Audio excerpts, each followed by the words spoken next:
Welcome, friends in Canada and abroad, to this webinar, Hong Kong, A Way Forward After China's Security Law, sponsored by the Macdonald-Laurier Institute in partnership with Hong Kong Watch, the European Values Center for Security Policy, Optimum Publishing, and the Interparliamentary Alliance on China.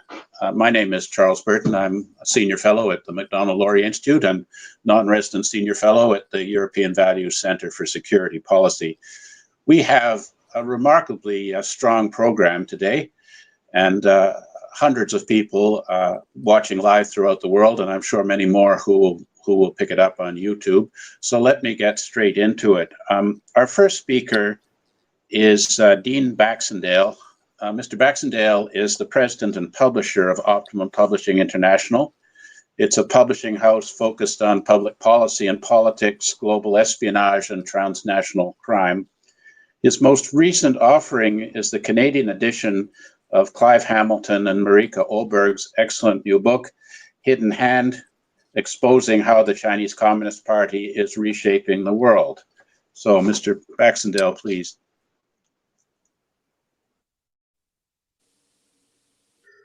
Good day, good morning, everybody. Good afternoon and good evening, wherever you might be throughout the world. The genesis of this event stems from our launch of Hidden Hand with the MLI in late June. I was introduced to Ben Rogers, and we started talking with Charles Burton about a multilateral approach to taking on China. And that's where this event started happening, and we engaged a number of different partners. How can one of the world's most freewheeling cities transition from a vibrant global center of culture and finance into the subject of authoritarian control? If Beijing has its way, it will happen swiftly and without any more opposition. In 2019, the world was transfixed on protests for freedom, reported by some media outlets as dangerous or involving criminal elements. No matter how Beijing tried to promote that narrative, most of the rest of the free world was having none of it. Now the citizens face a life or death struggle to maintain their rights, freedoms, and an objective rule of law. It's now up to the leaders of all free nations to unify and speak loudly to China. Be it Magnitsky Act sanctions against officials, or bans or tariffs on imports from China, or perhaps boycotting the 2022 Olympics. China must be stopped in their totalitarian march towards authoritarian rule worldwide.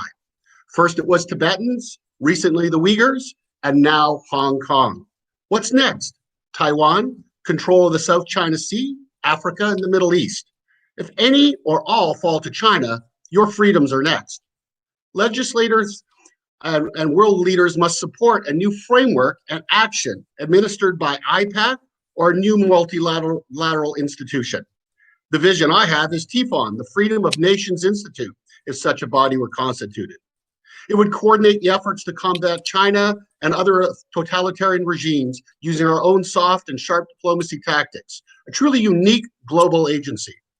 As you are all aware, we are engaged in an asymmetrical war that many had no idea we were in. The battle is for our individual and collective freedoms, but China, run by the CCP, is currently on the front foot and has embedded itself firmly in all liberal democracies. By working closely together as nations with the aid of our security and military intelligence agencies and guided by mutually defined goals and objectives, we can expect the free world to be successful in pushing back and holding China to account. The status quo is not good enough. Today, we will hear so many more policy ideas and recommendations from our stellar panel of speakers on preserving and protecting our rights and freedoms by supporting Hong Kong citizens. Thank you very much. Thank you very much, Dean. Next, we have a selection from the book Hidden Hand, Exposing How the Chinese Communist Party is Reshaping the World, which will be read by Marika Oberg. Marika is a senior fellow in the Asia program of the German Marshall Fund. She previously worked at the Mercator Institute for China Studies.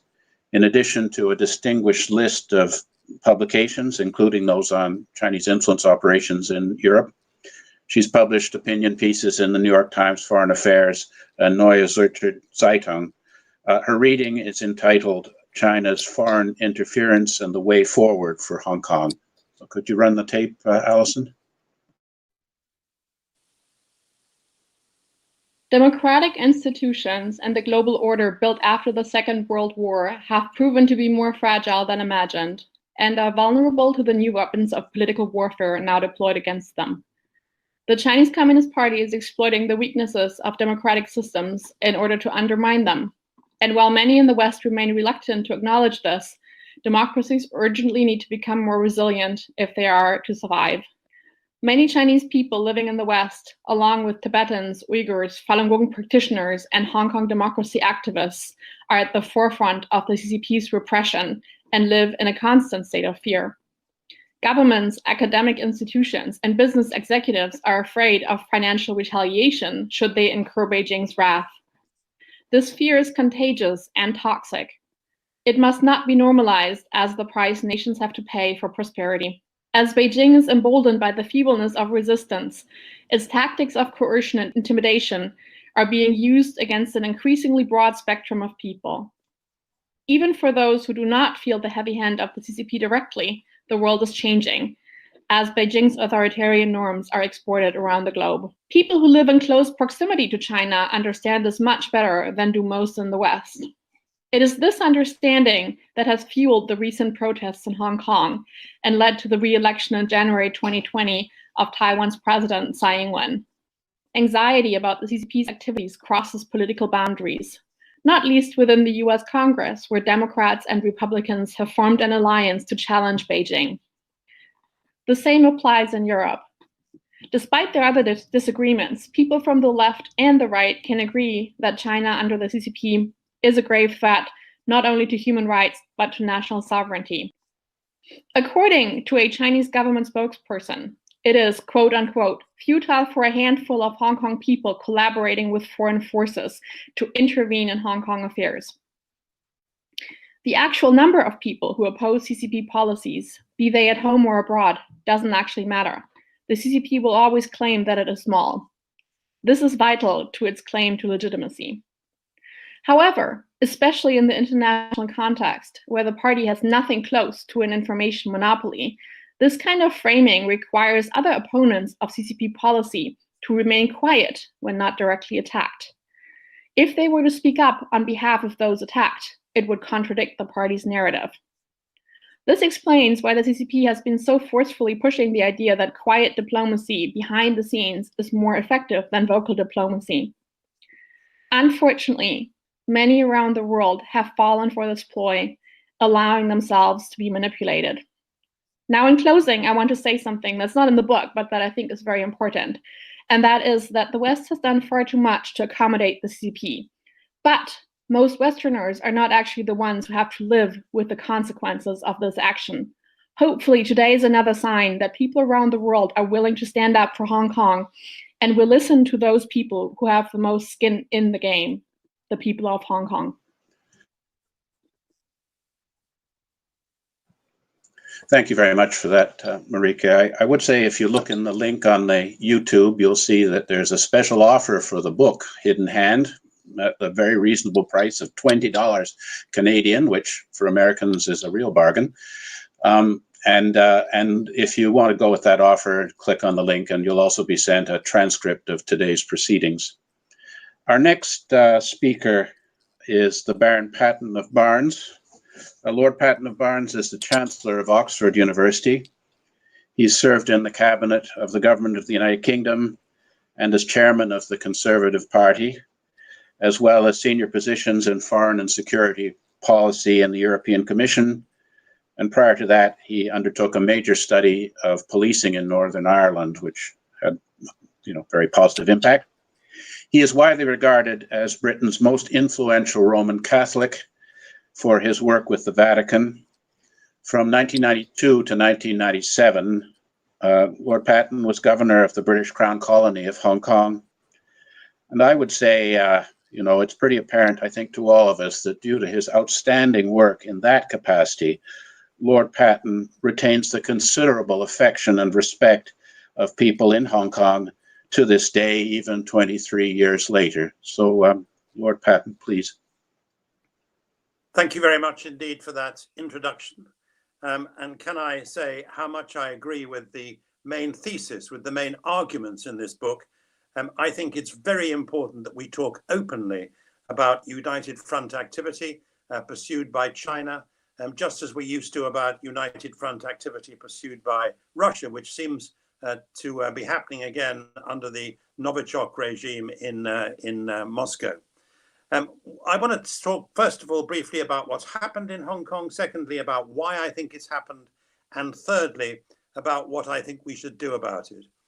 What's happened in Hong Kong is known to us all. Hong Kong has prospered mightily with a free economy, with free speech, with the rule of law and an independent judiciary and all the freedoms and liberties we associate with an open society, and as well with civil society, vibrant and extremely active right across the board. And what has happened in Hong Kong under the Beijing regime is because of Xi Jinping's obsession with the threat represented by liberal democratic values to China, we've seen the biggest assault on freedom and liberty in any city, I think, in the 21st century, certainly as big as anywhere else. And what the Chinese have done is to destroy all those elements, or set out to destroy all those elements, which have made Hong Kong so successful and have given citizens of Hong Kong such an admirable place to live in. When I was governor of Hong Kong, my main critic was a diplomat called Sir Percy Craddock. And Percy Craddock used to say very openly that about the Chinese leadership, he would say, well, they're thuggish dictators, but they're men of their word.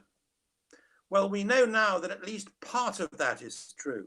They're certainly thuggish dictators, as we can see, as Ben Rogers and others have pointed out, in Xinjiang, where the Chinese Communist Party is engaged with something which pretty well amounts to genocide in that territory against the Muslims. What they're doing in Hong Kong is to destroy what was promised in Hong Kong, a high degree of autonomy, one country, two systems, and they're doing that in a way which I must say will give Taiwan even greater room for thought, because I'm sure that what they're doing in Hong Kong, they would like to do one day in Taiwan. Why is it happening? Hong Kong went pretty well for about 10 years after the handover in 1997. Then Xi Jinping came to power, and I think Xi Jinping and some of his colleagues were absolutely obsessively concerned about the threat to communist power in China, represented by globalization, represented by the internet, represented by urbanization. And they set out from the beginning, probably before 2013, probably 2011, when the Sixth Party Plenum produced a document advocating greater control of culture, education, religion, civil society, and so on. They've set out to assault all those reflections of liberal democracy, which they think represent some sort of threat to Chinese communist leadership. We know very well that the main concern of the Chinese Communist Party isn't the welfare of the people, isn't this or that foreign policy objective, it's to hold on to power. And to a considerable extent, Hong Kong represents all those things, all those elements, all those values which China is nervous about, whether it's free speech, whether it's a recognition of the universality of human rights, whether it's the determination to provide an education which is open, which teaches people what's going on rather than what the Chinese Communist Party wants them to think. What China has put in place is an example, I suppose the biggest so far, of technological totalitarianism. And I think the only way we will be able to ensure that our own values are robust in protecting us against that is by working together. I don't think, and it's particularly, of course, relevant to what's happening in Hong Kong, I don't think the Chinese Communist Party is brilliant. I think this decade may represent what's called peak China, but China has awful problems to deal with, whether it's drought, whether it's demography, whether it's debt, and all sorts of other issues as well. And I think what's very important, both in relation to Hong Kong and in relation to dealing with China as a whole, is for liberal democracies to stand up for what we believe in and to call out examples of united front activity which seeks to undermine it. I think in particular we need to work together. We need, as parliamentary democracies, to work together. I hope parliamentary committees in each country will follow what's happening in Hong Kong. I hope we'll support those organizations, human rights groups and so on, like Hong Kong Watch, like Amnesty, which follow what's happening in Hong Kong. I hope that we'll support the pressure for UN rapporteurs. I think it's very important to provide lifelines for young Hong Kongers with bursaries at our universities in Anglophone countries. I think all those things are absolutely vital. But above all, we've got to recognize that unless we stand up for the values which we feel so strongly about, they'll be steadily and stealthily undermined by those, for example, who in the education sector believe in China in what Stalin called engineering of the soul. We've got to make sure that that doesn't happen in our Western societies, and we've got to make sure that those who are part of this united front hostility to liberal democracy are exposed, as they are in the book which we're talking about today.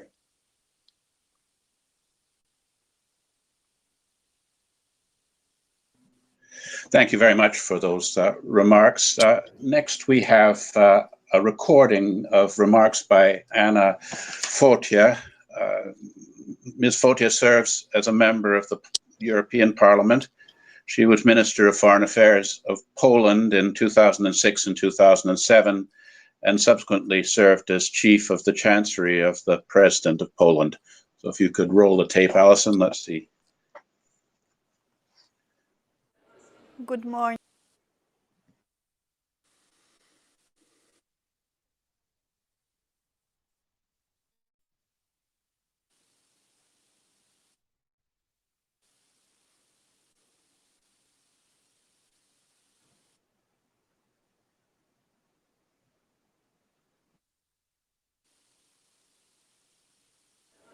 Good morning. Greetings from the European Parliament plenary session of the Parliament, and good morning. Greetings from the European Parliament. We've just concluded the plenary session of the Parliament, and the topics of PRC, in particular human rights, were very high in the agenda of many events. I would like to ensure you that actually the situation in Hong Kong has been constantly quite high in our deliberations. There is a large group of MEPs over political divisions that are very much dedicated to close monitoring the human, citizens and political rights of free society of Hong Kong. We are aware of very dramatic human rights situation there, starting with imposing of the famous extradition law. It's also extremely important how we define our relationship with China. We have to take into account not only rivalry and call this systemic rivalry what we have in comparison, our systems in comparison to China. It is much more. China is engaged in massive violence against variety of groups of its own society. Here I would like to tell clearly, here in the European Parliament, we exert our rights. We fulfill our mandates. There are many MEPs over political divisions, engaged in so-called Hong Kong Watch group, and we intend to be quite decided to pursue this issue, to stand by people, democratic opposition of Hong Kong, and make public events of violence there. Elections in Hong Kong that were expected to happen in September were postponed, most probably for 1 year. That means that power there, unfortunately serving as puppet authority, in our opinion, loses legitimacy in view of the world and in view of its own citizens. It should be improved. Once more, we stand by people of Hong Kong. Okay, now we move into the panel discussion section of this presentation today.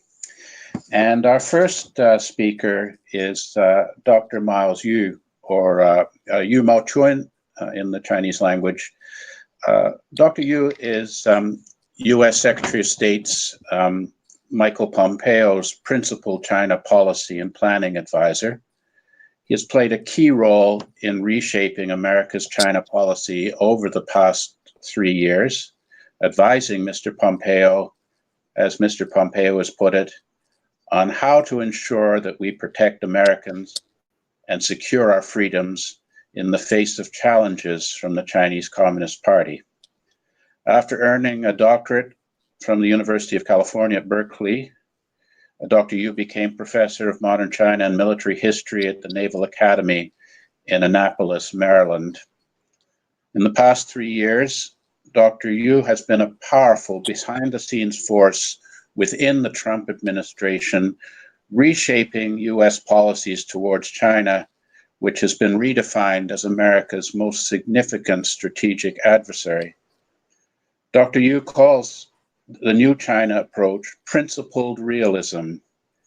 Retired Air Force Brigadier General David Stilwell, currently Assistant Secretary of State for East Asia and Pacific Affairs, has said, "Miles Yu is a national treasure. He understands the difference between democratic and authoritarian governance and can explain it better than anyone I know." So, Dr. Yu, on that basis, look forward to hearing your remarks. You have 7 minutes. Thank you, Charles. And that biography you just read has already landed me the #1 traitor to the Chinese race and in modern history, according to Chinese official press. So, well, thank you for this great opportunity. Thank you for this great opportunity for me to share my thoughts with the colleagues here and friends around the world. I was going to start with how fundamentally our China policy and China approach has changed under this administration, but I'll save that for later because this is, after all, is a focus on Hong Kong. Now, hopefully we'll have time to discuss this administration's China policy, how much has changed. Now, Hong Kong, in my view, is a grand experiment that has failed miserably. This grand experiment contained the following 4 elements. Number 1, it is experimented in this scheme called the one country, two systems formula. What happened in Hong Kong in the last couple of years has proven that this is indeed is nothing but a bankrupt idea. It's a bankrupt idea because of its inner contradiction. One country presumably appeals to nationalism, national unification, which by itself is a pretty good thing. What if this nation is ruled under an autocratic regime? So the people in Hong Kong seem to have said national unification would be meaningless without political freedom. Now, West Germans would not have been united with East Germans if East Germany was still ruled by Erich Honecker and its Communist Party in that country. You have the same kind of logic, same kind of situation going on in the Korean Peninsula. people would not be united under a totalitarian regime. So nationalistic pride cannot take the place of liberty and individual freedom. That's the message of what happened in Hong Kong. And I think the people in Hong Kong have chosen the system of freedom and the rule of law, not the system of communist autocracy in the name of national unification. So therefore, this one country, two system experiment has failed. Excuse me. It has also failed because it has completely lost its exemplary effect on Taiwan, as Lord Patton has alluded to earlier. So one country, two system experiment proved to be a total failure in this lab called Hong Kong.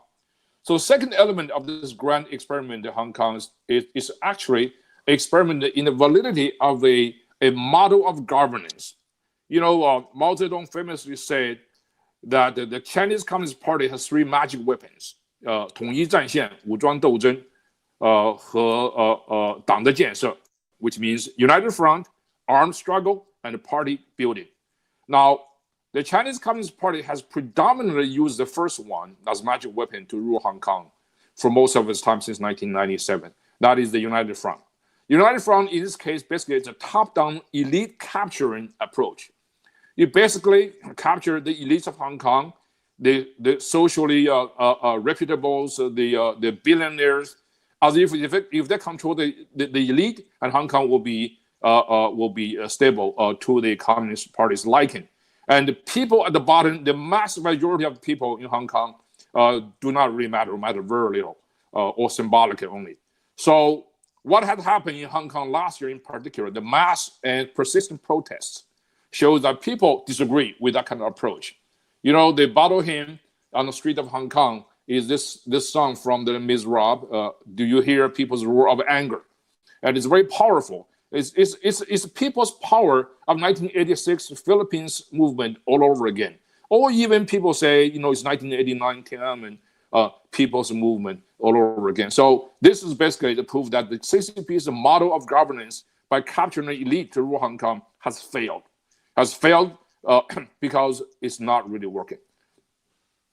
So we cannot blame the CCP alone, because Hong Kong's elites should also bear responsibility as well. I mean, Carrie Lam and her government has proved to have been very callous toward people's demands. In this way, she's pretty reprehensible. I mean, we have urged her to heed people's voice, people's demand through open or closed door channels, and nothing seems to work. So there is the Hong Kong elites' cowardice and opportunism also to be to blame. The third element of this Hong Kong experiment, in my view, is also a sort of experiment to test the validity of Chinese Communist Party's trustworthiness. You know, Hong Kong is grand bargain mostly because it's a constant meter to monitor the CCP's credit score since 1984. Hong Kong is first and foremost a promise made by the CCP in 1984. It's a promise of a high degree of autonomy for 50 years, backed by judicial independence, free press, individual liberty, the rule of law. This promise was made. This promise has been broken. I mean, you might say it's been broken in a very brutal and semi-fascist way. So the Hong Kong abomination, as we say it now, proved that CCP cannot be trusted. And this should be a huge reputational cost to the CCP, because a country without credibility cannot be the leader of the world. So lastly, I will say the Hong Kong experiment is also an experiment in the hope. This is the hope within a larger hope for China as a whole.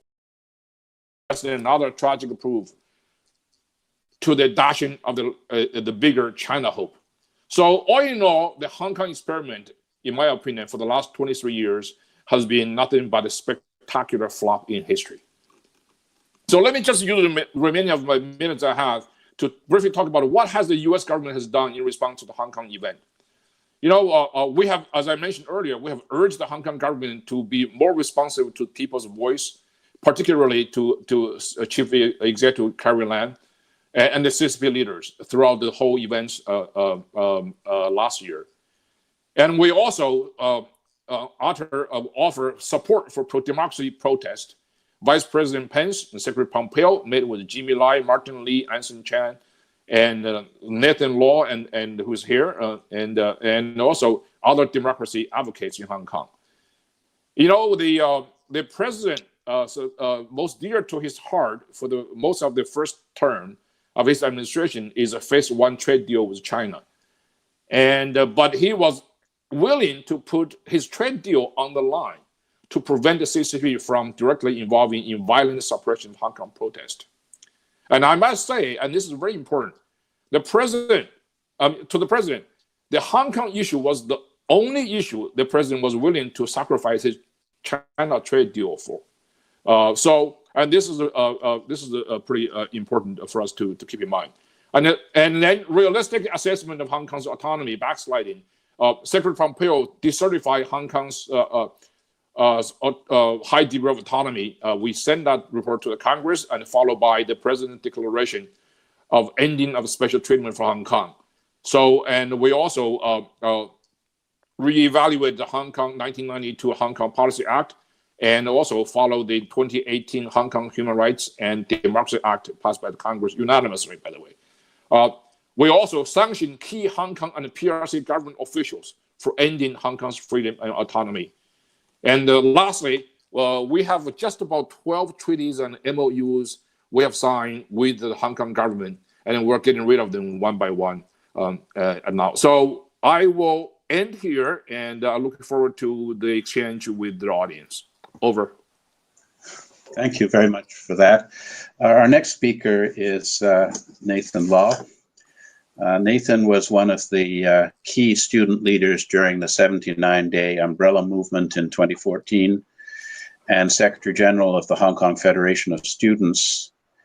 He was the founding chairman of Demosisto, a political party that emerged out of the protest movement. In September 2016, at the age of 23 years old, Nathan was elected to serve as a legislator for Hong Kong Island, making him the youngest lawmaker in the history of the Legislative Council of Hong Kong. His office was challenged by the Hong Kong government, and he was disqualified from the Legislative Council in July 2017. He subsequently served a period in prison in Hong Kong for his role in storming the Civic Square in Hong Kong in 2014. Presently, he is an MA student at Yale, I understand, in East Asian Studies, and I think has many important things to say about what we should be doing to better respond to the tragedy in Hong Kong. Nathan. Hi, thank you, Charles.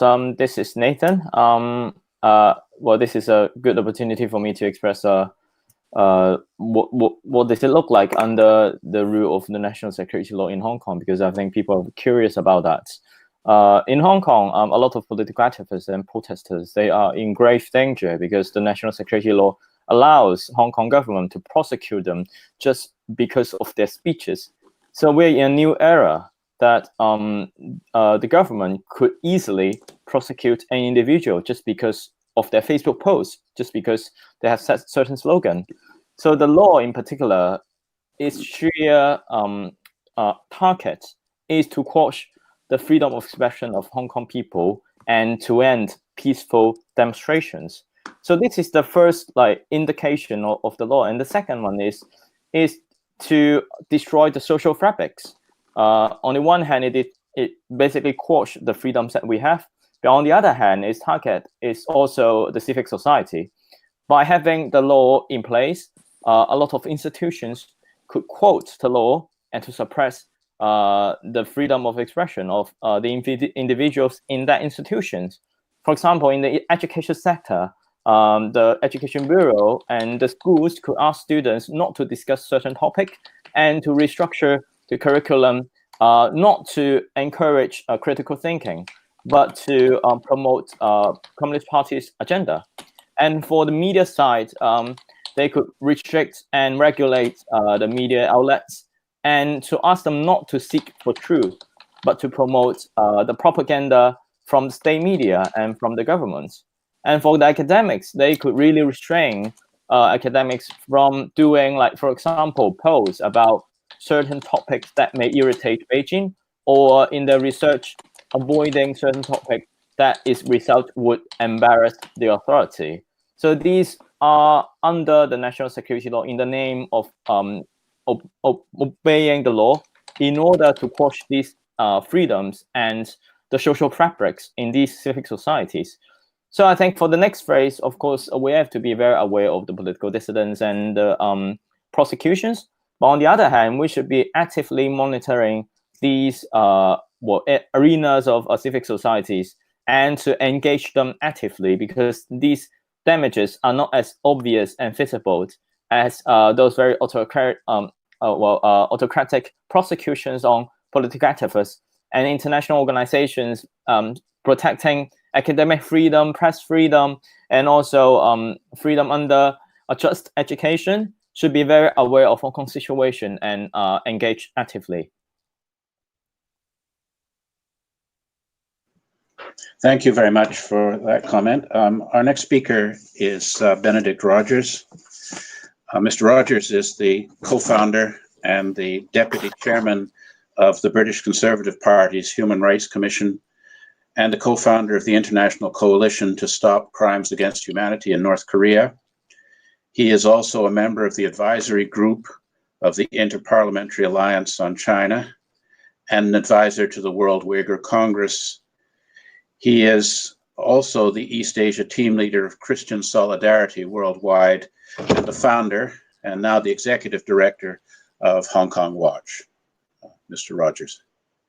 Thank you very much. Well, it's a privilege to be on this distinguished panel. And let me just start by saying that Lord Patten and I did not confer in advance on what we would both say, but my remarks very closely mirror his, which I take as both reassurance that I'm on the right lines, even if it's a little bit repetitive, and I'll try to avoid repeating too much.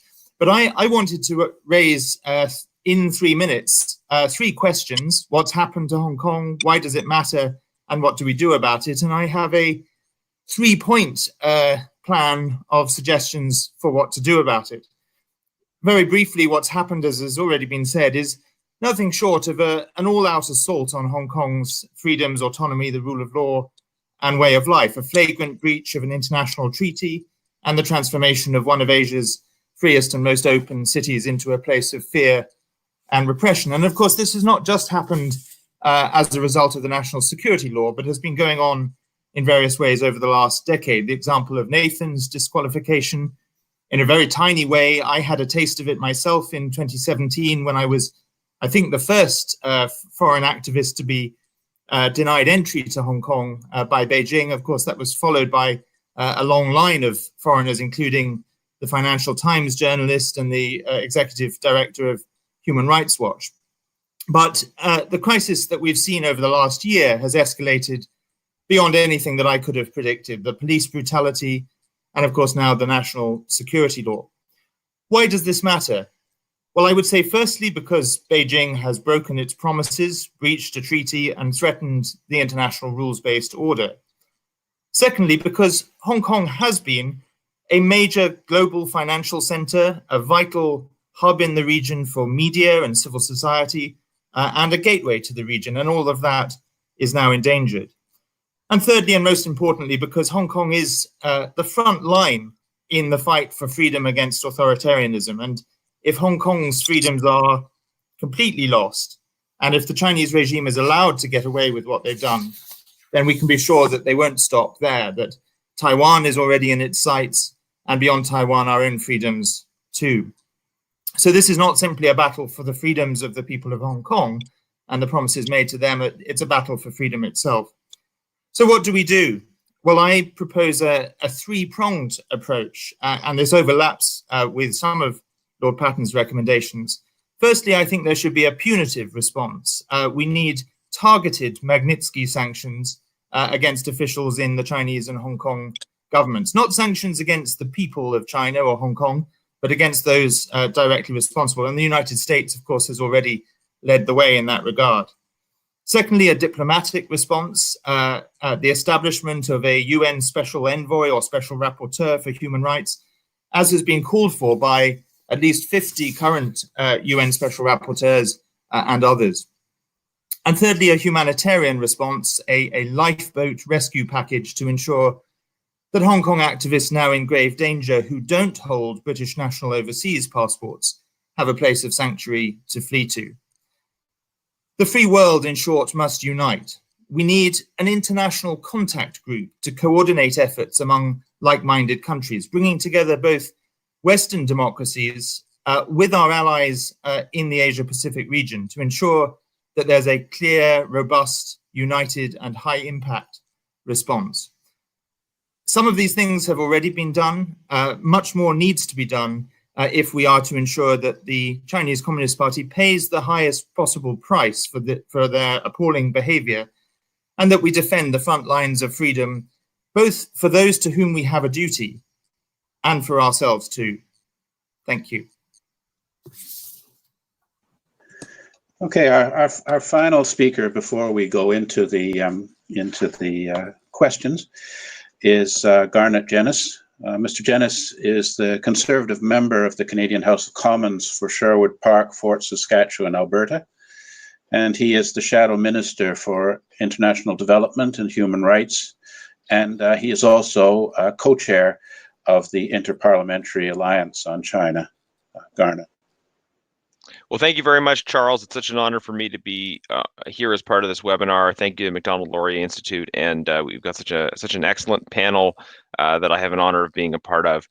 Much has been said already, of course, about the situation in Hong Kong and the particulars of what is happening there. I wanted to focus my introductory remarks at least on some of the global implications, in particular the implications for Canada and how Canada should respond. I think there's two particular ways in which we can think about the global impact of what is happening in Hong Kong specifically.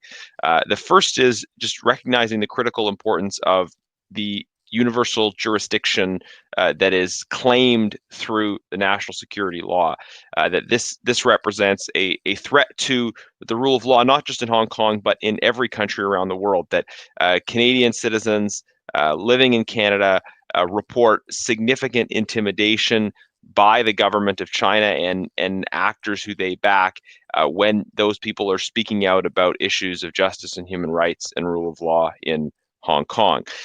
This raises the very real concern that Canadians, even legislators, could face charges under the national security law, be picked up in Hong Kong or extradited from other countries. We have a Canadian citizen, Hussein Chalil, who was kidnapped in Uzbekistan. He didn't even travel to China, and he's been detained in China for over a decade.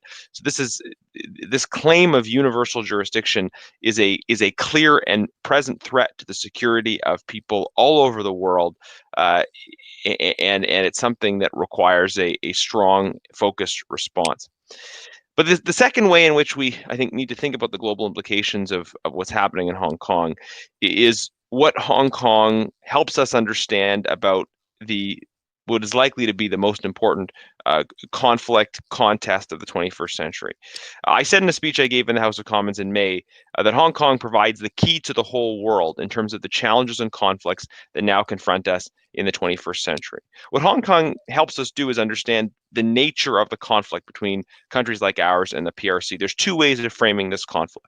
One is in cultural terms. The government of China would like to say that China is different culturally. The political differences flow from cultural differences, and we just have to accept that. And there are many voices in the West, including Canada's current ambassador to China, who have parroted something like this line that explains political differences on the basis of differences of culture. That's one way of framing the conflict. Another way of framing the conflict is to understand that it is a struggle between free peoples and oppressive governments, a struggle that we see in all kinds of different cultural contexts.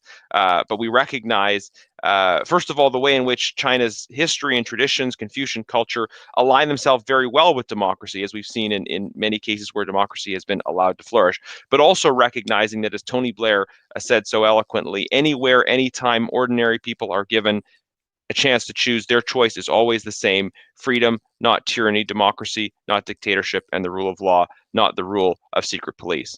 So as we ask this question, what is the appropriate framing of the conflict? between the PRC and countries like ours? Is it about a cultural clash, or is it about the clash between oppressive governments and free peoples? The key to answering that question is, I think, in Hong Kong, as well as in similar sense in Taiwan. When we see how in Hong Kong and in Taiwan, that people who have the same cultural heritage, who are Chinese, who speak Chinese languages, desire freedom, democracy, human rights, and the rule of law, that demonstrates so well that this is not a question of a clash of cultures, but rather Chinese people, whether in Hong Kong, Taiwan, or on the mainland, are given a choice. Their choice is for freedom and democracy, and we should stand behind that.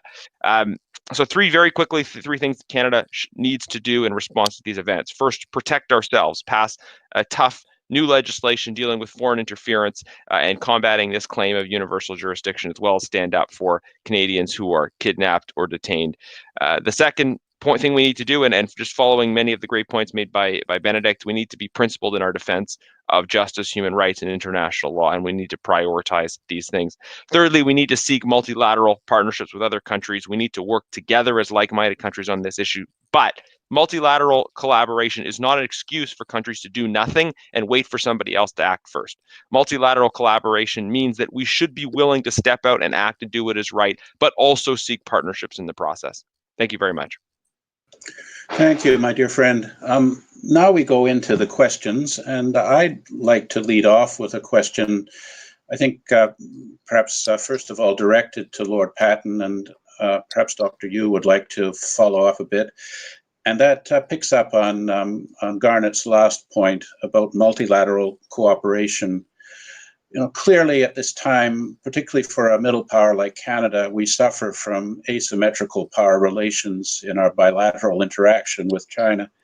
And they're able to use the asymmetrical nature of the relations to engage in economic coercion and other coercion to fulfill their agenda in a country like Canada.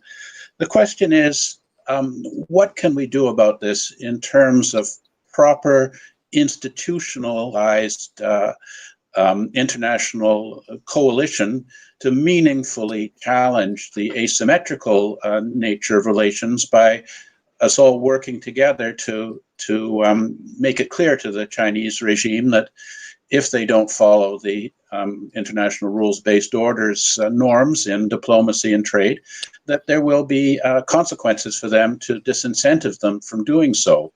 So I just wonder if Lord Patten has any thoughts on that. It does pick up a bit on some of the things you said in your remarks, and perhaps Miles could briefly comment, because I know Mr. Pompeo has also spoken to this theme.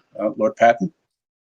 Yeah, I have a lot of thoughts on this, and I've been expressing them for some time. And first of all, on the point of asymmetry, it's true that China is the largest country in the world, though shortly the Indians will overtake them, certainly in terms of the economically active members of the population. That's true, and it's true that China is a huge market for us. But if I look at my own country, and I dare say there are some others where it's the same thing, not Germany, but many others. In my own country, Britain since 1980 has increased in real terms its exports to China by 3%. China has increased its exports to the UK in that period by 9%. So who's helping whom? The truth of the matter is that China needs us just as much, or perhaps in some respects, more than we need China. And the truth is that China has used the rules of international trade, the opening of trade, the WTO, in order to increase its share of world exports and so on. And it's cheated regularly, whether you're talking about intellectual property rights or whether you're talking about the ability to sell into our countries in a way we can't sell into China. So I think it's very, very important that we don't fall for the Chinese communist confection that somehow we all need them more than they need us. I noticed that when they made a fuss about pork and about meat in dealing with Canada, it wasn't very long before they were having to buy it again. When you think about Australia and the threats they've made to Australia for wanting a proper investigation into the how the coronavirus began and the responsibility of the Chinese Communist Party for the way it took off. When the Australians were rapped over the knuckles for that, the Chinese didn't take long before they recognized that the iron ore they're buying from Australia is much better quality than any they could get from Brazil. And given the costs of exporting from Brazil was going to be much cheaper. So they bluster, they blag. And when they do, we should stand up to them. If I can give you one example. 10 years ago, when the Nobel Peace Prize was given to Liu Xiaobo, the very distinguished Chinese dissident, the Chinese made a huge fuss about it. More recently, they've made a huge fuss when it was suggested that Hong Kong democracy activists should get the Nobel Prize, and Wang Yi, the Chinese foreign minister, said that the prize shouldn't be politicized, which is, I guess, an example of political irony with Chinese characteristics. The truth is that when a country is hit like that, when Canada has Canadian citizens taken hostage, when the Australians are threatened, when the Japanese or South Koreans are threatened, when we're threatened, the rest of us should make a fuss about it. We tend to be so discreet and timid in saying anything to China, so we accept China's narrative over and over and over again. And it's not anti-Chinese to say that we should stand up for liberal democracy. Standing up for liberal democracy means standing up for one another for liberal democracy. And just one postscript on Norway. When the Chinese said that they wouldn't buy anything more from Norway, the main thing they bought from Norway was salmon. What you find is that salmon sales to Vietnam spiked, and salmon sales, surprisingly, from Vietnam to China spiked. And during that period, exports from Norway to China actually went up. So they shout and they roar and they stamp their, and we should call them out and stand up to them together collectively, because otherwise they'll pick us off one at a time. Yeah, let me. This is Miles. Let me jump in a little bit about just follow up on what Lord Patton said so eloquently. I'd like to address the issue of multilateralism. Multilateralism should not be for its own sake. Multilateralism is a very good platform to reach goal, but sometimes we tend to think about multilateralism as if this is the only thing we care about. We forget the goal. For example, people often say the Trump administration is unilateralist. We don't care about the TPP, we withdraw. But what's TPP's ultimate purpose? TPP's ultimate purpose was to set the standard and the rules that China would have to abide by. I mean, we don't think that's the most important approach, because you have to talk to the Chinese itself, directly involving them. So that's why the present trade deal with China is really focusing almost exclusively about setting a new standard, a new rule that force China to abide by. So we can no longer beat it around the bush and without solving the real problem, that is China. So, I mean, if multilateralism, it means that we have to stick to this to failed six-party talk to solve North Korea's nuclear problem, we're going to be in this kind of a situation for a long time. So that's why the president basically took to Pyongyang, talked to Kim Jong-un directly, and neutralized him for a good 3.5 years now. So multilateralism is great, but multilateralism has a goal itself. Parties, dialogues, and the banquets itself does not necessarily mean it's a kumbaya that will solve all the problems in the world. So secondly, I would like to also offer this issue of multilateralism. Just about every liberal democracy in the world recognizes China is a threat. We have been urging our friends and allies all over the world to build an alliance of democracies to counter the China threat. So we have always been multilateral on this China thing. And it is, unfortunately, many times our friends and allies were very reluctant. We spend most of our diplomatic efforts urging our friends and allies to join this alliance of democracy. So we're more multilateral than any other country in the world when facing the China challenge, which is global and existential. Many of us realize, and the very good thing is that in the last several months we see our friends and allies. Lord Patton mentioned Norway, Sweden, and Canada, and so all these countries come together to realize this is something that's really, really good. We're getting together to a very important multilateral alliance of some sort to deal with the China challenge collectively. So always keep in mind, multilateralism has some kind of a base that is value, and we have shared values. That's the foundation for multilateralism. We have countries like Austria, Japan, Australia, the UK, Canada, EU, NATO, and ASEAN, all those organization countries. We all share the same values. We always keep in mind, to echo what Lord Patton has just said, China has none that it can be trusted as a really true ally to share its value. North Korea is useless for the PRC for most part. Russia is playing hard to get a game with Beijing. So China is more isolated. So it's very ironic yesterday to hear Xi Jinping at the UN to talk about China being a champion of multilateralism. That is a complete reflection of lack of self-awareness. Over. Thank you very much, Dr. Yu. I have a question for you, and this is regard to Article 38 of the new national security law, which indicates that this law applies to offenses perpetuated outside of the Hong Kong Special Administrative Region by a person who is not a permanent resident of the region.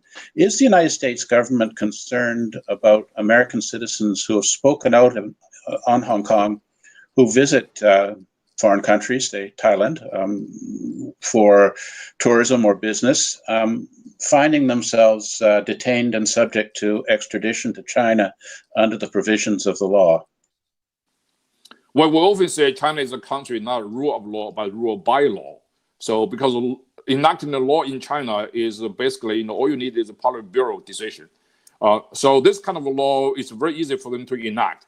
And back to the lack of self-awareness thing, I mean, Chinese government sometimes often forget what they can do inside China cannot be done internationally. So there are many mechanisms to blunt those kind of efforts. However, we do take those kind of laws, such as stipulated in Article 38, as you mentioned, in the national security law for Hong Kong, very seriously. That's why we have issued an travel advisory to American citizens to places like Hong Kong and to China. So we raise the risk for those reasons. So and as far as to what extent China can actually implement these laws, and China has been doing that. They were doing this furtively, backed by what their so-called law. They have been kidnapping people all over the world. Fox Hunt is another example. And we have dissidents locked up in China for life because they were kidnapped somewhere near in the neighboring countries of China, in Thailand in particular. So you have cases like that. So we're seeing the pattern of behavior for China without the law. This is why the liberal democracies should act together to find some common solution to this problem. And there's never been a problem between China and the United States. It's a problem between China and the rest of the world. Over. Thank you very much. I have a question here that I'd like to address to Benedict or anyone else who'd like to speak to it. As you're probably aware, there are 600,000 Cantonese-speaking persons of Hong Kong origin who hold Canadian passports, of which about 300,000 are currently resident in Hong Kong. Do you think that Han Chinese Hong Kong residents holding foreign passports can have their consular rights as foreign citizens protected under the current circumstances in Hong Kong? Benedict, do you have any thoughts on that one? Well, thank you. It's a very timely question, and it's something that we are looking at and raising very actively with the British government in regard to British national overseas BNO passport holders in Hong Kong.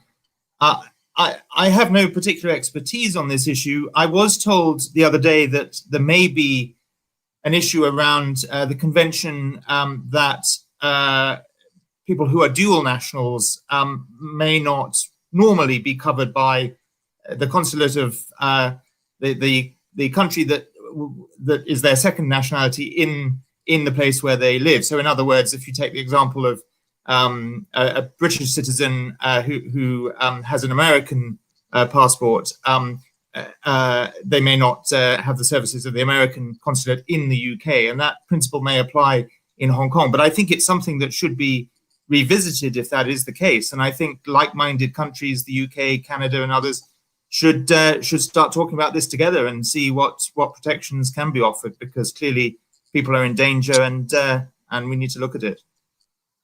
I think Garnet would like to say something on this point. Thank you. Yes. So for quick bit of context, we had a special committee on Canada-China relations that was studying the situation in Hong Kong until it was shut down by the government's prorogation, and we're hoping to be able to bring it back soon. Some of the testimony that I think a lot of people found very compelling out of that on the situation in Hong Kong was just about the risk to Canadian nationals who are in Hong Kong, and in particular, one of the witnesses used the expression "thousands of Michaels." We could have thousands of Michaels that are not able to leave, and this is in reference, of course, to the two Michaels who are illegally detained in China, part of a sort of hostage diplomacy effort of the Chinese government taking Canadians and citizens of other countries into custody as a way of trying to extract concessions from other countries. But it was, I think, compelling to me and to people watching that some of the experts were saying that there is a risk that the presence of many Canadian citizens in Hong Kong could also be a mechanism of sort of hostage diplomacy on a massive scale if large numbers of people are prevented from leaving. Of course, such people should be able to get out in principle, but the government of China has shown complete disregard for international law and does not recognize dual nationality as a matter of principle. Officially, they don't, and in practice, their lack of recognition of dual nationality means that they will call anybody a Chinese national if it's in their interest to do so. So we need to be on top of this, and from the opposition benches, certainly we've been calling on the government to have and to articulate a plan for how they would seek to help Canadians get out of Hong Kong in such a situation, a possible situation where efforts were made to prevent them from doing so. Thank you very much for that. Now we can move on to some questions that have been posed by the viewers of this event.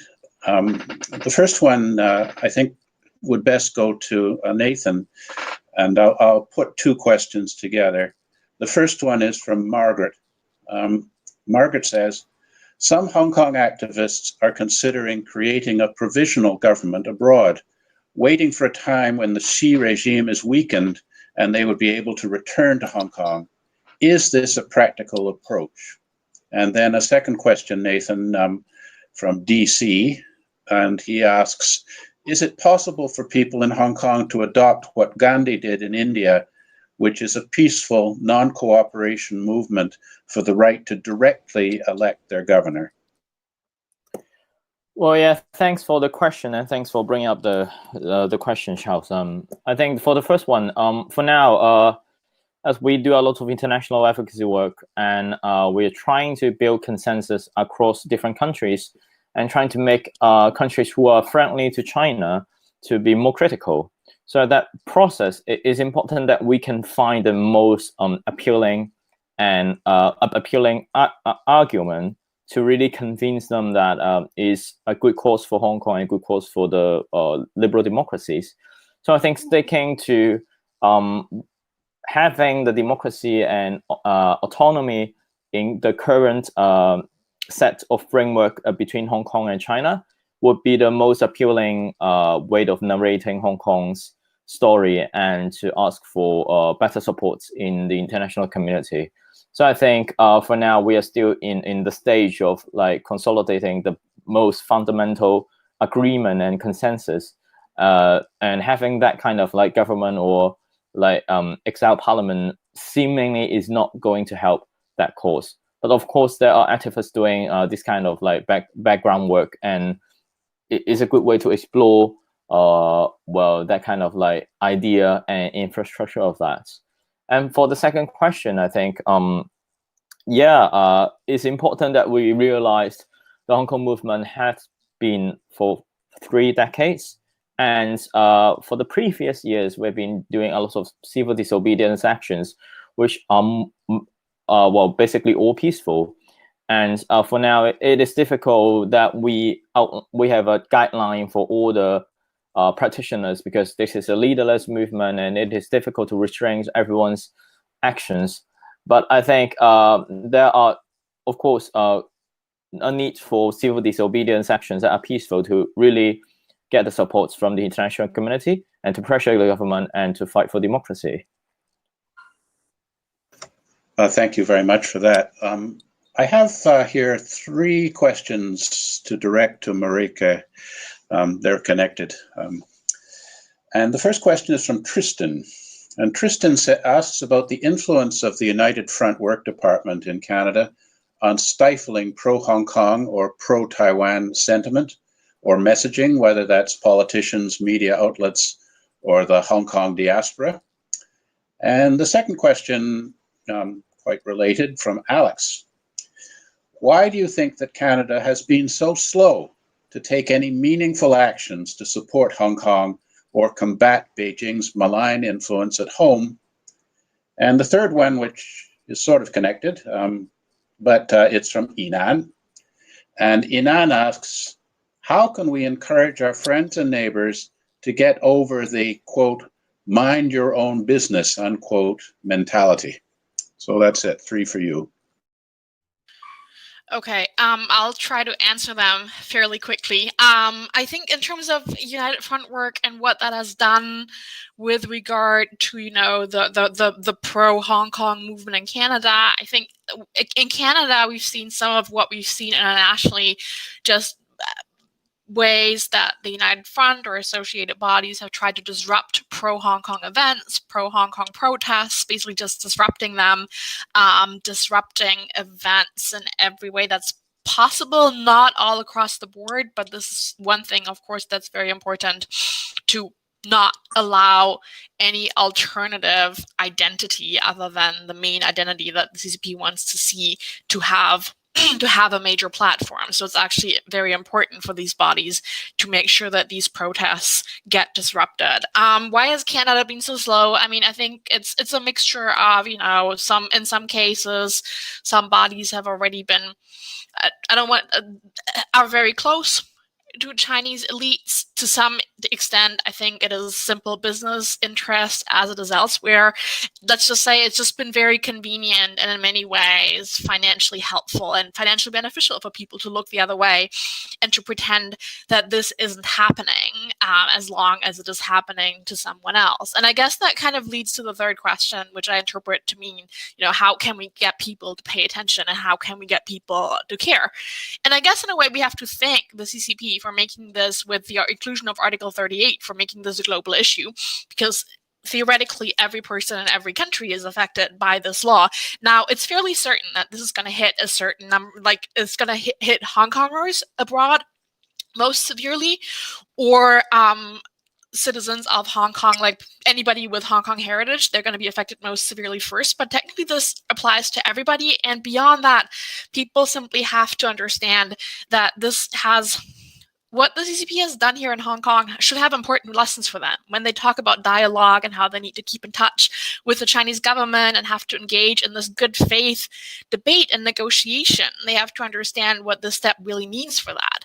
This really means they're dealing with someone who is fundamentally untrustworthy, and that they're going to be breaking promises and even international treaties that they've made.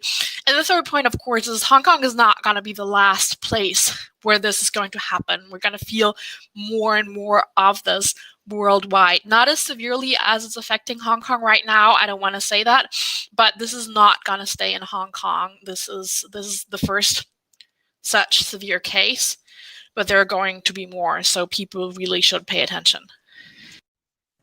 Thank you very much. I think we have time for a couple more questions. This one, perhaps Lord Patton can give us some insight, and possibly Benedict as well. There are really 3 parts to this. Hannah asks, will Hong Kong's situation deteriorate further in the short term? And if you think so, What are some probable next developments? Patrick from The Guardian asks, what will Hong Kong look like economically in 10 to 15 years? And Chach asks, what is Xi Jinping's end game for Hong Kong? Making it a nominal autonomous region of China like Ningxia or Xinjiang? Do you want to take a crack at that, Lord Pat?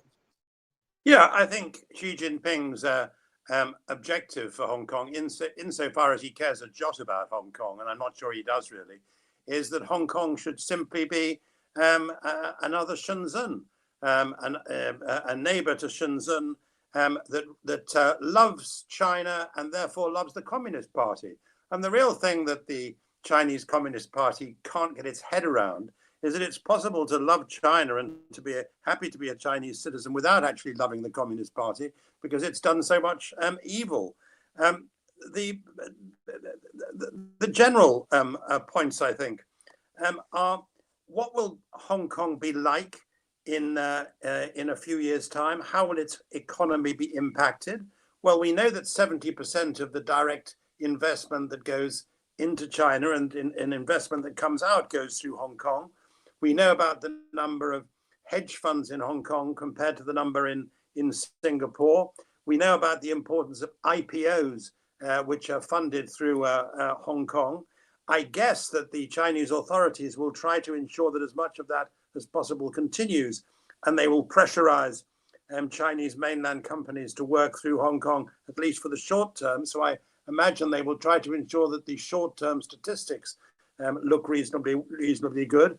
But in a world where the economy operates on the basis of the dollar, in a regional economy like Hong Kong, which is dependent, as I said at the outset, on free movement, rule of law, opposition to corruption, it seems to me unlikely that Hong Kong will do as well economically as if it's treated simply like the rest of China, where there is cronyism, where there is no free movement of capital, where there is no independence of the judiciary and the rule of law. So I don't see how, if you believe in the relationship between free economics and the freedoms you associate with an open society, it seems to me unlikely that Hong Kong will be able to do as well. And of course, there are going to be big questions which some members of the international community will ask about Hong Kong's position in the WTO, in the IMF, and how you can treat Hong Kong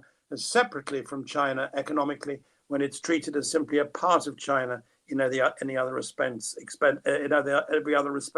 So I think it's difficult, and I would expect also to see a steady, if not stream, a steady movement of some of the ablest people of China, of Hong Kong, the younger people out of China. It's worth, though, remembering that when earlier Charles was talking about the political elite in Hong Kong, it's worth remembering that many of those over the years who have given the strongest support to Beijing have done so with the assurance that they have a foreign passport in their back pocket, whether a passport for Canada or the UK or Australia or America. The present chief executive had a British passport. Her husband and sons have British passports, or did. My successor, his family had American passports. The member of the NPC from Hong Kong who negotiated or worked on the national security law, his family have Australian passports, his sons. So they tend to cover themselves against the likelihood that they've got it wrong when they back Xi Jinping. Now, Benedict, do you have any thoughts on how Hong Kong will look economically in 10 to 15 years for The Guardian? Well, I think I would agree with everything Lord Patton has said, and I don't have any particular wisdom on the economic outlook beyond what Lord Patton said. But in terms of the question, will things deteriorate further? I think the way things are going, undoubtedly so. I mean, we've seen in recent days a manifest refusal, not even failure, but refusal on the part of the Hong Kong government to do anything at all to help 12 young Hong Kongers who tried to flee Hong Kong and were arrested by Chinese police and are now being held in mainland China.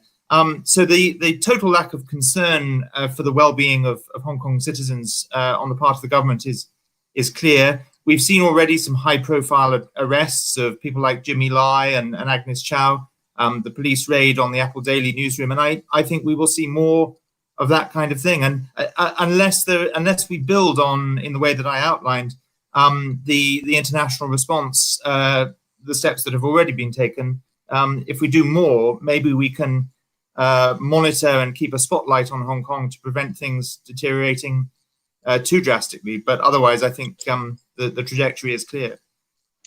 Thank you very much. Yeah, please go ahead.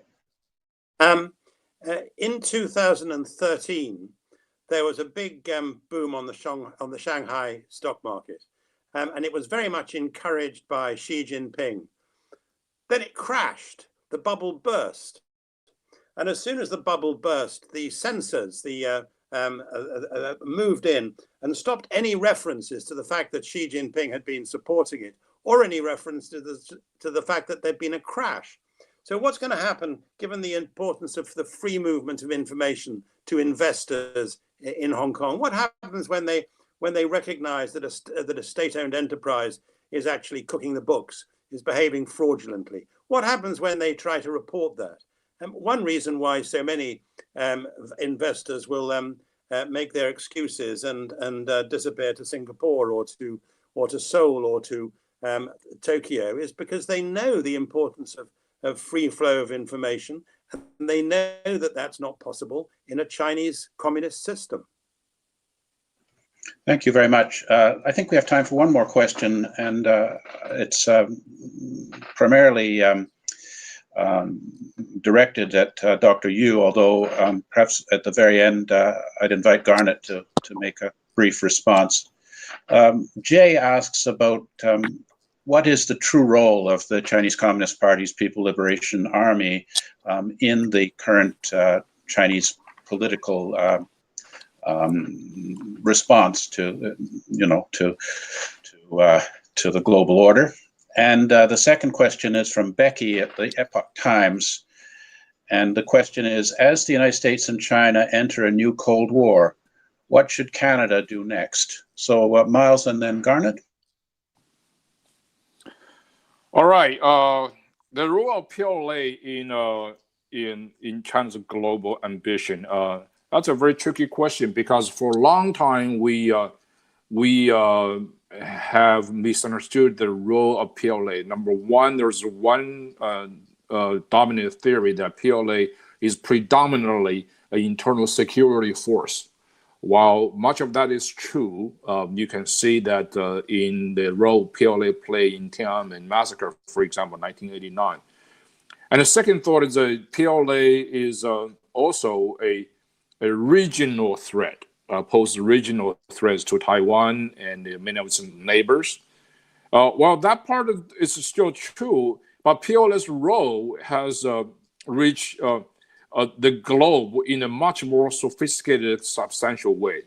Number one, PLA is not just a collective name for the party armed forces. It's also a global conglomerate for intelligence, for enterprise, and high-tech expansion. And it played a very important role in China's dual-use military-civil fusion. For example, China has been on the binge of global acquisition for critical ports. Something about 10% of European ports were already operated by the Chinese.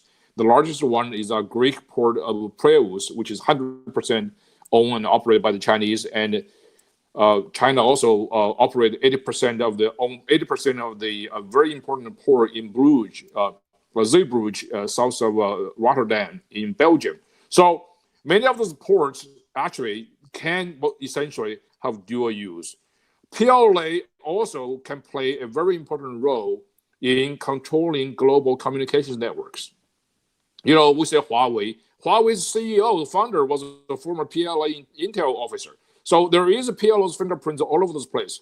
So I would say, in terms of sheer capabilities, the PLA is predominantly a land army, and its navy is growing, but it's no match for the U.S. Navy.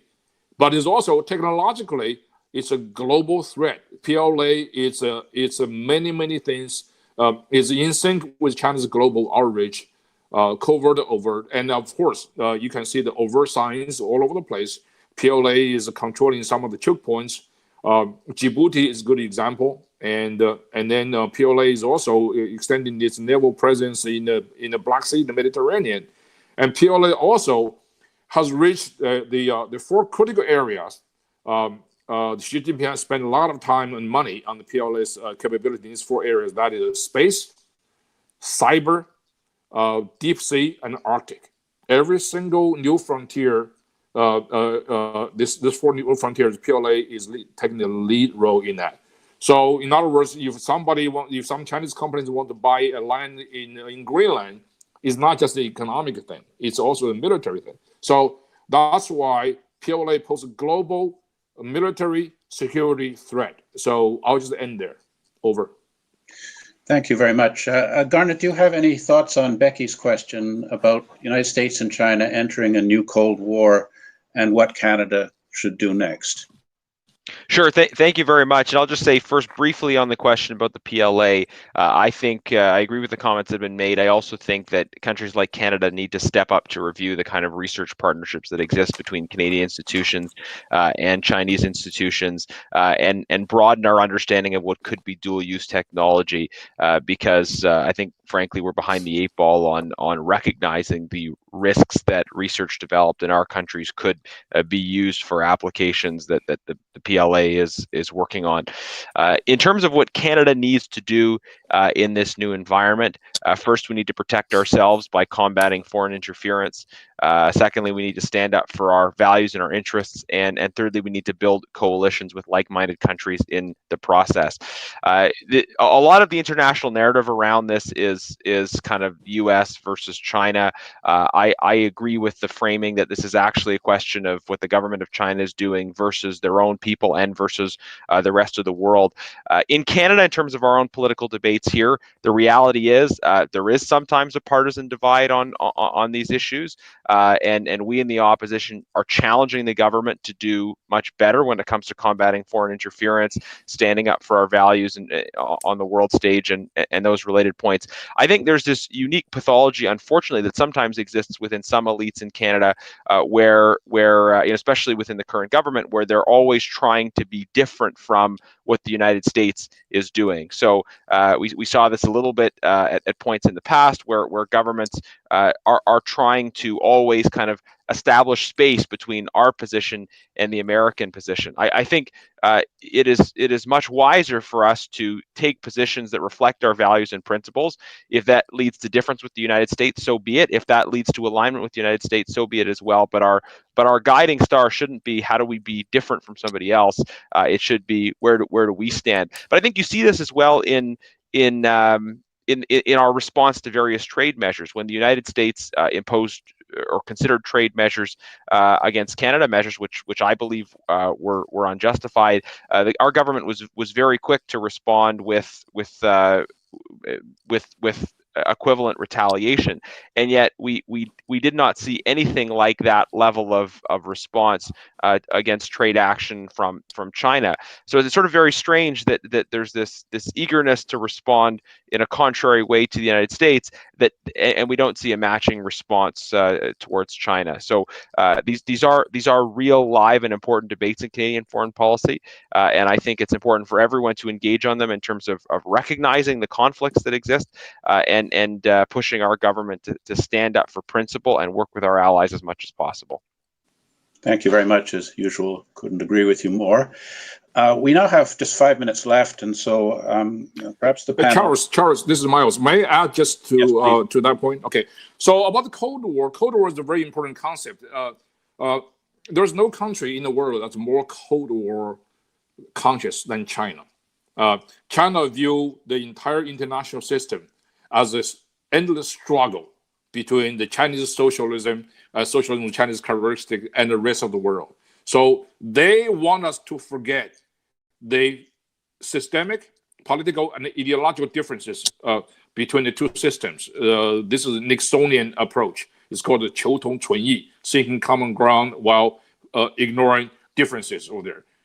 This administration said, no, we're going to focus on both common ground as well as the differences. We can no longer ignore the differences there.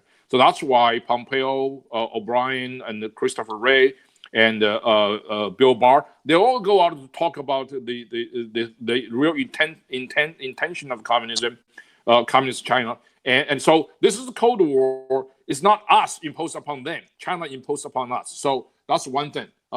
Secondly, and then Cold War, this is not a Cold War like with the Soviet Union.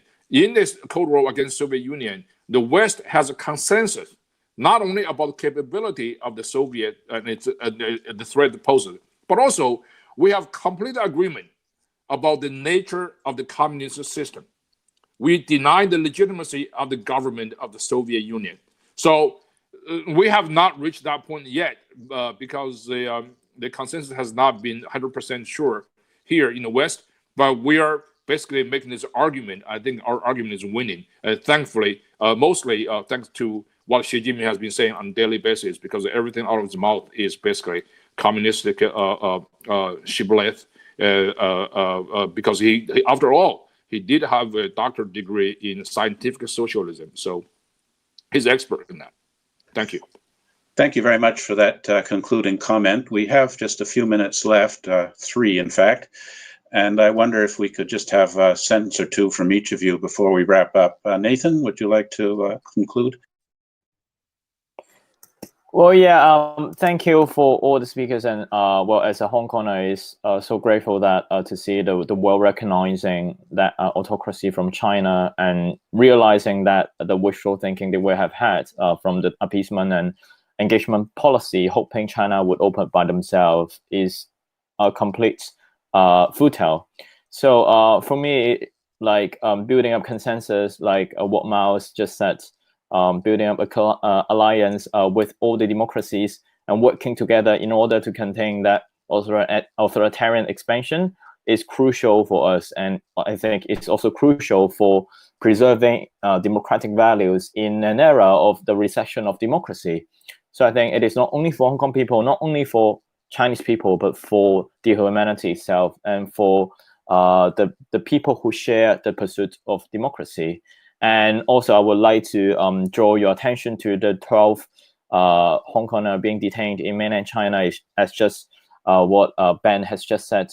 And I hope that the European Union and also especially the Portuguese government could really pay attention on them and to get their first-hand information and to get them sent back to Hong Kong as soon as possible. Thank you very much, Nathan. It's been wonderful to be with you again. Marike, do you have any final words? I just want to say, as I watched the press conference that the parents of the 12 young Hong Kongers that were disappeared into mainland China were giving, you could see that all of them were hiding their faces. All of them were scared to speak, and everybody was devastated. It just, nobody wants to live under CCP-style rule by law. And this is not something that Hong Kong, like, this is not Hong Kong's people's fault. This is because of choices that were largely made outside of Hong Kong. Yet it's Hong Kong people that have to bear the brunt of it and that are now forced to live under this horrific arrangement where they cannot speak, where they cannot show their faces, where they can be disappeared. So I really just want to use my final closing word for everybody to pay attention to this. This is going to be repeated. Everybody has to really unite to fight back against this to make sure that Hong Kong can be saved.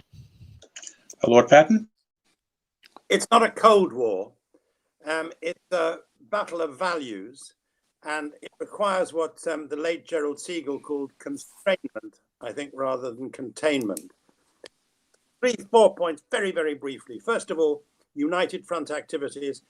I think we have to be well aware not only of elite capture for money, but also attempts to infiltrate our universities, not just in terms of research, but also, after all, who come from China to work in our universities have been in universities where there are cameras in classes and where there are paid informants, narcs, to actually tell them what's going on. And we have to be very, very careful that that doesn't leak into our own universities.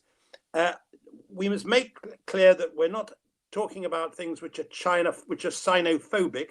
We're talking about things which are Communist Party phobic. I'm aware of those very brave. I think we do have to work together, all of us, and that's what I call multilateralism. Thank you very much, Garnet. Well, thank you. Nobody ever got shot crossing the Berlin Wall from west to east, and nobody ever got arrested for trying to take a boat from Taiwan to the PRC. We know what people want because free people don't live in cages. Free people don't have to be prevented from leaving. And this is the choice in front of us. It is not a choice between China and the West. It is a choice between freedom and tyranny. I stand with the people of Hong Kong and with the people of China. Canada must do so as well, ideally as part of a broad multilateral coalition, if necessary, alone. Thank you. Last word to you, Benedict. Thank you very much. I would like to end very briefly on a little bit of a note of hope. It's very difficult, given everything that we've all been saying, to see that hope, at least in the short term. But I think there are two things that give me some hope. The first is the enormous courage, creativity, and continuous commitment of Hong Kongers themselves to fighting for our values. And we see that whether it's in the very courageous work of people like Nathan outside Hong Kong, or people like Jimmy Lai and the thousands of people who bought either copies of Apple Daily or shares in Apple Daily, and various other forms of creative protest. So the ways of protest will change because of the circumstances, but I think the movement will continue. And the second thing that gives me some hope, and this builds on what Miles Yu was saying, is that I think there is the beginnings at long last of a reawakening. Certainly in the UK, I see many new voices because of the situation in Hong Kong, the Uyghurs, the COVID-19 pandemic, the Huawei debate. And even in the European Union, we saw Foreign Minister Wang Yi's visit not turning out exactly as he would have liked to, in large part because of the efforts of Nathan, and I was privileged to have a small hand in that as well. So I think we are seeing people waking up, and we need to build on that. We need to do more, and we need to unite to confront this danger that is a threat to the people of China and Hong Kong and to us all. Thank you very much. That's the end of our webinar today. On behalf of the Macdonald-Laurier Institute, Hong Kong Watch, the European Values Center for Security Policy, Optimum Publishing, and the International Interparliamentary Alliance on China, thank you very much for attending. And to anyone from Hong Kong who's tuned in today, you know that we're all behind you and look forward to assisting you in any way we can to ensure a peaceful, prosperous, and democratic future for Hong Kong. Thank you very much.